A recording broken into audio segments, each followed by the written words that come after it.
Baca lagi. Kawan-kawan baca dimanapun Anda berada.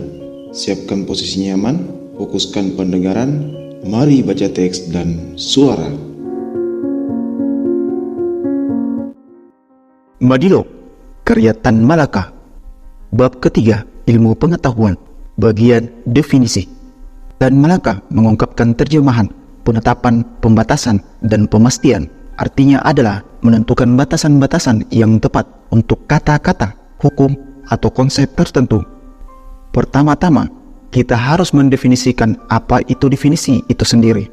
Pertanyaan yang harus kita jawab terlebih dahulu adalah, apa itu definisi? Tanpa definisi, ilmu pengetahuan tidak dapat ada, seperti keadaan di seluruh Asia. Jika definisinya tidak jelas, maka ilmu pengetahuan akan menjadi kacau. Cabang ilmu pengetahuan yang akan diuraikan, seperti ilmu bumi misalnya, harus dibatasi dan didefinisikan dengan jelas terlebih dahulu. Jika tidak, pembicaraan dapat melebar, berkelana ke segala arah, melampaui dan meninggalkan cakupannya. Madilog ini, sebagai contoh, membahas tentang cara berpikir. Masalah lain yang terkait dengan madilog boleh dan harus diuraikan, tetapi tidak boleh melampaui atau menyesatkan pokok dari madilog itu sendiri, dari tujuannya, yaitu tentang cara berpikir.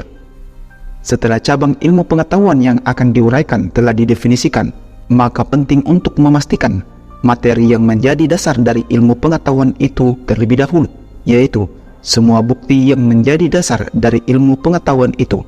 Akhirnya, hukum yang diperoleh sebagai hasil pemeriksaan yang telah harus dipastikan dengan benar. Itulah pentingnya mendefinisikan dalam ilmu pengetahuan. Pertama, seperti yang disebutkan di atas, harus akurat, tepat, dan jitu. Apa yang kita sebut akurat, tepat, dan jitu? Jika materi yang dipastikan dan didefinisikan itu terbatas, terjaga, dan semuanya berada dalam batasan itu, dalam bahasa Inggris disebut mark of the thing, mengacu pada semua hal, maka definisi itu berhasil. Dari materi mana definisi itu dibatasi? Dari materi yang termasuk dalam satu pokok, satu kelas, tetapi memiliki perbedaan di antara mereka. Jadi, mendefinisikan bertujuan, pertama, untuk menentukan kelompok dan kelas suatu objek. Kedua, perbedaan objek itu dengan objek lain dalam kelas yang sama. Definisi harus mengungkapkan atribut esensial, yaitu sifat-sifat utama. Sifat-sifat utama tersebut adalah kelompok dan perbedaan. Contohnya, jika kita ingin memastikan mendefinisikan manusia, pertama-tama kita harus mencari kelompok kelas manusia, yaitu hewan. Tetapi kelompok hewan ini memiliki cakupan yang cukup luas di dalamnya, termasuk ular, kerbau, monyet, dan lain sebagainya. Kita tahu bahwa monyet adalah hewan dan manusia termasuk dalam kelompok hewan. Dalam hal ini, manusia dan monyet memang memiliki kesamaan. Namun, bahkan anak-anak pun tahu bahwa manusia bukan monyet dan monyet bukan manusia. Jadi, definisi sebelumnya bahwa manusia adalah hewan masih belum tepat. Kita harus mencari perbedaan dengan monyet yang termasuk dalam kelompok yang sama dengan manusia. Kita tahu atau sekarang kita percaya, namun keyakinan ini mungkin berubah di masa depan, bahwa manusia memiliki akal, sedangkan monyet tidak. Mereka hanya mengandalkan insting. Manusia memiliki kemampuan berpikir berdasarkan aturan yang disebut logika atau hukum berpikir, sementara monyet hanya mengandalkan insting dan kecerdasan alami yang diberikan oleh alam. Secara singkat, berdasarkan pengetahuan kita saat ini, perbedaan antara manusia dan monyet adalah bahwa manusia mampu berpikir sedangkan monyet tidak. Definisi yang memberikan kepastian yang lebih baik tentang manusia adalah sebagai berikut. Manusia adalah hewan yang mampu berpikir. Definisi seperti ini dapat memenuhi dua prasyarat definisi: menentukan kelompok atau kelas suatu objek dan mengungkapkan perbedaan dengan objek lain. 1. Ke dalam kelompok apa manusia termasuk? Jawabannya, kelompok hewan. 2. Apa perbedaan antara manusia dan monyet yang juga termasuk dalam kelompok hewan? Jawabannya, manusia mampu berpikir, sementara monyet tidak. Selama kita belum memastikan bahwa monyet tidak pandai berpikir, maka tahap pertama upaya kita untuk mendapatkan definisi tersebut sudah selesai. Dalam hal ini, kita harus naik ke tahap kedua. Kita harus terus menguji apakah definisi tersebut memadai. Sekarang, kita harus memeriksa, pertama, apakah semua objek yang ingin kita definisikan, dalam hal ini manusia, termasuk dalam batasan yang telah ditetapkan atau tidak. Kedua, apakah ada objek lain yang bukan manusia yang masuk dalam batasan tersebut. Jika kita tahu bahwa setiap A sama dengan B, maka sebaliknya, kita harus bertanya apakah setiap B adalah A. Jika jawabannya ya, maka definisi tersebut benar. Jelasnya, jika kita tahu bahwa setiap manusia adalah hewan yang berpikir, maka kita harus bertanya, apakah setiap hewan yang berpikir adalah manusia? Jika jawabannya ya, maka definisi tersebut benar. Jika tidak, maka percobaan kita tidak berhasil. Mari kita periksa apakah setiap manusia adalah hewan yang berpikir. Kita tahu, misalnya, tetangga kita selalu berada dalam keadaan yang terbatas. Apakah yang dia katakan kita tidak mengerti? Hal itu membuat kita merasa kaget dan sedih. Orang menyebut tetangga ini gila. Otaknya terganggu, tidak berfungsi dengan baik. Dahulu berfungsi normal, tetapi sekarang tidak lagi. Tidak apa, itu adalah satu pengecualian, satu hal yang tidak umum. Sains juga memiliki pengecualian. Ada juga satu keberatan. Wak gaib, kenalan kita, memiliki kemampuan yang berbeda dari orang biasa. Dia mengatakan semalam dia bepergian secara astral ke Kairo dan bertemu dengan Sultan Faro. Kemudian semalam juga dia kembali ke desa Sawarga, tempat tinggalnya. Cerita seperti ini memang tidak masuk akal bagi kita manusia biasa. Ini adalah pengecualian dari manusia yang tadi kita sebutkan. Wak gaib dari desa Sawarga juga merupakan pengecualian dari manusia biasa. Namun, pengecualian ini tidak seperti pengecualian biasa. Kedua orang tersebut memiliki otak dan kemampuan berpikir, meskipun hasil pemikirannya tidak sama dengan pemikiran orang normal. Untuk saat ini, ujian kita telah lulus. Ujian tentang semua manusia adalah hewan yang berpikir dapat digunakan. Sekarang, kita harus memeriksa sebaliknya, apakah semua hewan yang berpikir itu manusia. Meskipun banyak cerita dari pemburu, penjelajah, naturalis, dan ahli tumbuhan yang membuktikan kecerdasan binatang seperti serigala, gajah, monyet, kancil, dan pelanduk dalam kehidupan mereka, kita dapat menyimpulkan bahwa tidak ada hewan selain manusia yang pandai berpikir. Misalnya, malaikat pandai berpikir. Namun sebagai manusia biasa, kita tidak pernah bertemu malaikat dan tidak bisa memanggil mereka sesuai dengan kehendak kita, seperti cara kita menyalakan api dengan korek pada waktu dan tempat yang kita inginkan. Untuk saat ini, kita tidak menemukan objek yang bukan manusia termasuk dalam kategori hewan yang berpikir. Semua manusia termasuk dalam kategori hewan yang berpikir. Sebaliknya, tidak ada objek yang bukan hewan yang berpikir menjadi manusia. Semua hewan yang berpikir itu hanya manusia. Jadi, untuk sementara waktu, definisi kita benar. Kita telah lulus ujian pada tahap kedua. Namun, pekerjaan kita belum selesai. Kita harus naik ke tahap ketiga, tahap terakhir. Pada tahap ini, kita harus memeriksa apakah definisi kita memenuhi semua syarat berikut. 1. Definisi harus singkat sebisa mungkin, tetapi tidak terlalu luas atau terlalu sempit. 2. Definisi tidak boleh bersifat sirkular atau berputar-putar. 3. Definisi harus bersifat umum dan general. 4.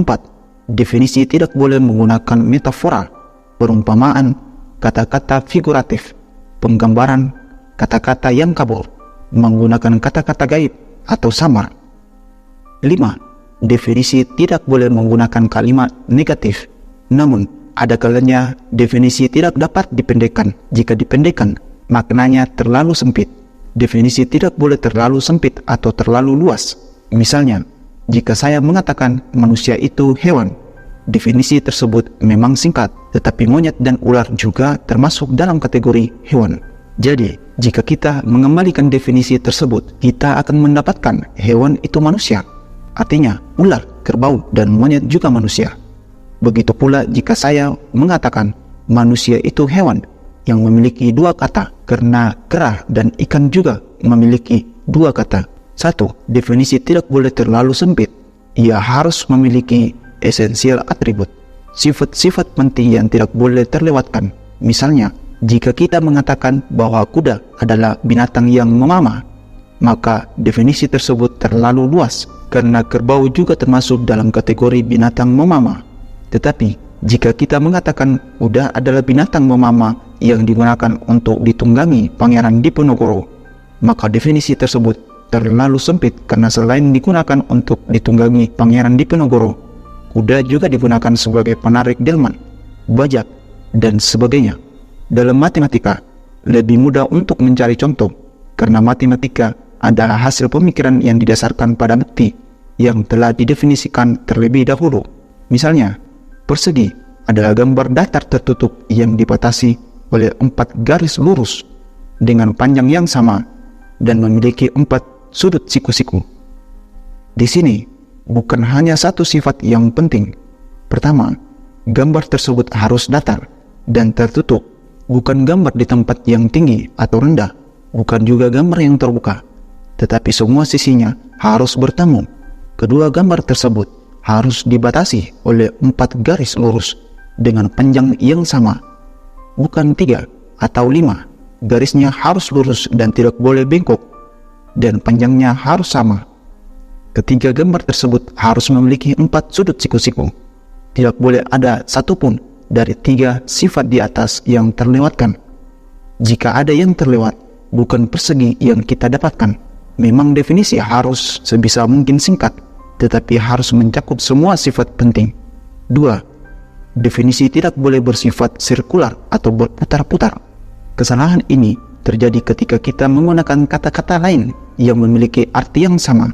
Misalnya, contoh dari Aristoteles, tumbuhan adalah benda yang hidup, memiliki jiwa vegetable, sedangkan vegetable artinya juga tumbuhan. Jadi, sebenarnya definisi tersebut adalah tumbuhan adalah benda hidup yang memiliki jiwa tumbuhan. Di sini jelas bahwa kata tumbuhan kembali pada tumbuhan itu sendiri.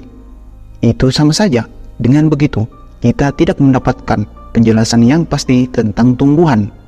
Hal yang sama terjadi ketika Mahatma Gandhi mendefinisikan ahimsa itu soul force, kekuatan jiwa yang didasarkan pada kasih, seperti simpati dan spiritualitas. Apa itu kekuatan jiwa?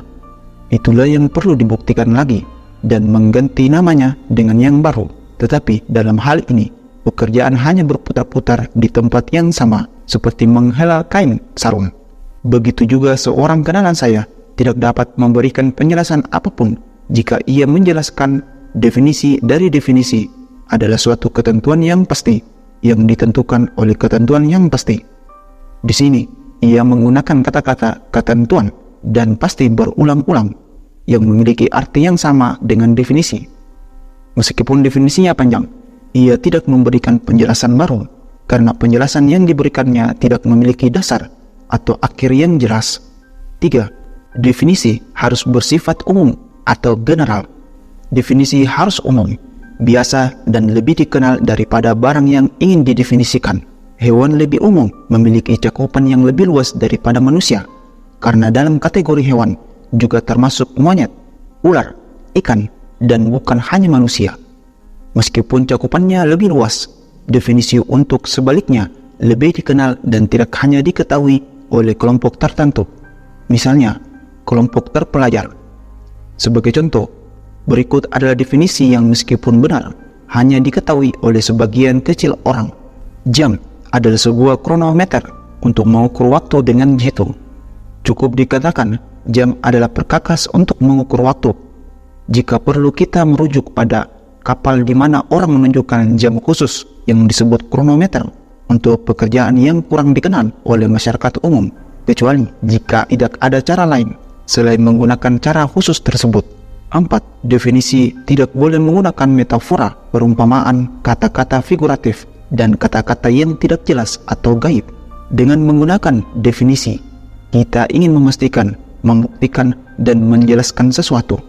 Jika kita hanya menggunakan metafora, penggambaran, dan kata-kata gaib yang tidak dapat dikenali oleh panca indera, objek yang ingin kita definisikan tidak akan menjadi lebih jelas.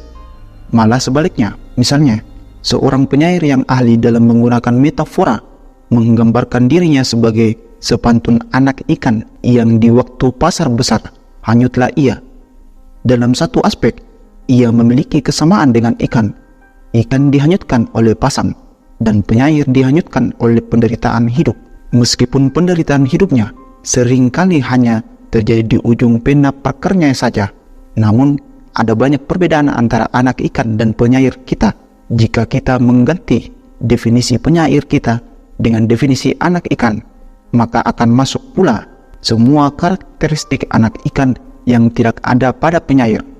Misalnya, kepala anak ikan selalu dingin, kecuali ketika dimasak, sedangkan kepala penyair tidak selalu dingin atau tenang. Hal yang sama berlaku jika menggunakan gambaran objek yang ingin dipastikan tidak akan menjadi lebih pasti, malah sebaliknya menjadi semakin gaib. Sebagai contoh, jika saya memberikan definisi tentang kehidupan rohani kepada pembaca yang terhormat, kehidupan rohani adalah kodrat yang seperti sang Garuda Raja Wali yang mengendarai bulan dan matahari dan menciptakan binatang dan bumi yang dapat berubah menjadi kuman Pasopati saat memasuki pagar jasmani. 5. Definisi tidak boleh menggunakan kalimat negatif. Jika saya mendefinisikan orang miskin sebagai orang yang tidak kaya, maka definisi tersebut bersifat negatif, tidak menggambarkan sesuatu secara nyata dan positif. Bandingkan dengan definisi ini, orang miskin adalah orang yang tidak memiliki harta benda apapun. Terkadang, dalam matematika, sebuah definisi bersifat negatif, tetapi sebenarnya bersifat positif. Misalnya, sebuah garis lurus tidak mengubah arahnya. Di sini, kata tidak mengubah berarti menetapkan. Jadi, definisi tersebut dapat diganti menjadi sebuah garis lurus menetapkan arahnya. Terkadang, tidak ada cara lain kecuali memberikan definisi yang negatif. Misalnya, gelap adalah ketiadaan terang. Ketika Gautama ditanya oleh murid-muridnya tentang sifat nirwana, rohani, atau jiwa, dia menjawab, 1. Bukan ini. 2. Bukan itu. 3. Bukan ini atau itu. 4. Bukan tidak ini dan tidak itu. Mungkin sebagian warisan dari putra raja Kapilavastu yang terampil dalam menggunakan logika. Meskipun berdasarkan pada mistik, kita juga menemukan jawaban main tidak. Seperti itu dalam ilmu gaib di dalam masyarakat Indonesia. Uraian kita tentang definisi telah cukup panjang, namun definisi itu kita anggap sebagai wilayah sains, ilmu pengetahuan. Tanpa definisi, semua ilmu hanya akan menjadi tumpukan bukti, seperti tumpukan pasir tanpa keterkaitan satu pasir dengan yang lain. Baru ketika didefinisikan, yang juga berarti diorganisir, disusun, diidentifikasi, maka semua bukti yang ada menjadi ilmu pengetahuan. Tumpukan pasir tersebut baru bersatu dan kokoh ketika diikat dengan semen. Bersambung ke bab 3 ilmu pengetahuan bagian matematika. Sekian dan terima kasih. Semoga bermanfaat.